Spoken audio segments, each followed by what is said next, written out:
Hello all, இன்றைக்கி ஒரு simple and ஈஸியான க்ரீமி சிக்கன் பாஸ்தா ரெசிபி தான் பார்க்க போகிறோம். இது வந்துட்டு செய்கிறது ரொம்பவே ஈஸி.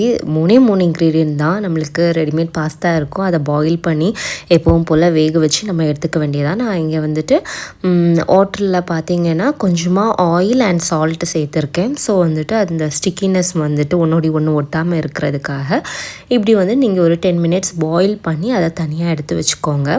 இதோட மெயின் இன்க்ரீடியன்ட் இந்த டிஷ்ஷுக்கு டேஸ்ட் கொடுக்குறதே இந்த கார்லிக் தான். ஸோ கார்லிக் வந்துட்டு கொஞ்சம் தாராளமாகவே ஆட் பண்ணுங்கள். நான் இங்கே வந்துட்டு ஒரு 15 to 20 கார்லிக் பாட்ஸ் வந்துட்டு நான் எடுத்திருக்கேன். அண்ட் ஒரு 5 க்யூப் ஆஃப் பட்டர் வந்துட்டு நான் இங்கே ஆட் பண்ணியிருக்கேன். இதில் கார்லிக்கை போட்ட உடனே உங்களுக்கு நல்ல ஒரு ஃப்ளேவர் கொடுக்கும். அது கூடவே சிக்கன் பிரெஸ்ட் பீஸ் இருக்கு இல்லையா, அதை வந்துட்டு ஸ்ட்ரைப் கொஞ்சம் நீல வாக்கில் வந்துட்டு நீங்கள் வந்துட்டு வெட்டி வச்சுக்கோங்க. அந்த சிக்கன் ஸ்ட்ரிப்ஸையும் நீங்கள் வந்துட்டு உள்ளாடி போட்டுருங்க. போட்டுட்டு நல்லா வதக்கி விட்டுருங்க. பாஸ்தாக்கு எப்போவுமே போன்லெஸ்ஸாக தான் இருக்கணும். அதுவும் வந்துட்டு பிரெஸ்ட் பீஸாக இருந்துச்சுன்னா கொஞ்சம் நல்லாயிருக்கும். இப்போ நல்லா வதக்கி விட்டுக்கோங்க. வதக்கி விட்டுட்டு அது ஒரு 10 மினிட்ஸ் நல்லா வேகட்டும்.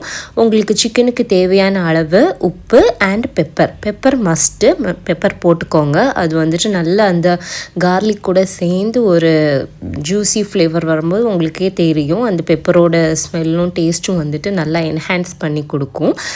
இப்போ வந்துட்டு சிக்கனில் வந்துட்டு நம்ம வேறு எதுவும் ஆட் பண்ணல, பட்டர் போட்டிருக்கோம், கார்லிக், சால்ட் அண்ட் பெப்பர் போட்டு சிக்கனை நல்லா வேக வச்சுருங்க. ஒரு 1/2 கப் தண்ணி ஊற்றிடுங்க. அது மேலே தண்ணி ஊற்றினீங்கன்னா ரொம்ப லிக்விட் ஆகிடும், அதனால வேணாம். ஒரு 1/2 கப் மட்டும் தண்ணி ஊற்றி வேக வச்சுக்கோங்க. இப்போ நம்ம ஃப்ரெஷ் க்ரீம் இங்கே எடுத்திருக்கோம். இங்கே எனக்கு குக்கிங் க்ரீம் கிடைக்கல, அதனால் நான் வந்துட்டு இந்த க்ரீம் யூஸ் பண்ணியிருக்கேன். உங்களுக்கு குக்கிங் க்ரீம் இருந்தால் அது பெஸ்ட்டு. குக்கிங் க்ரீம் ஆட் பண்ணிவிட்டு நம்மளோட பாஸ்தா வேக வச்சு எடுத்து வச்சுருந்தோம்ல, கூல் பண்ணி ட்ரை பண்ணி வச்சுருந்ததை நீங்கள் இதோட ஆட் ஆன் பண்ணிக்க வேண்டியதான். இப்போ நல்லா ஒன்றோடி ஒன்று மிக்ஸ் ஆகிற மாதிரி எங்கேயுமே வந்துட்டு பாஸ்தா தனியாக சிக்கன் தனியாக இல்லாத மாதிரி நல்லா கோட் பண்ணி எடுத்துக்கோங்க.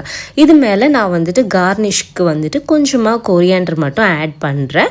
அது ஃப்ளேவரும் நல்லாயிருக்கும், பார்க்குறதுக்கும் உங்களுக்கு நல்லாயிருக்கும். அதுக்காக தான் நான் கொஞ்சமாக இங்கே கொரியாண்டர் ஆட் பண்ணியிருக்கேன். அவ்வளோதான், சர்வ் பண்ண வேண்டியதான். சிம்பிள், அதோட டேஸ்ட்டாக இருக்கும். ஒரு வாட்டி செஞ்சு பார்த்துட்டு உங்கள் கமெண்ட்ஸை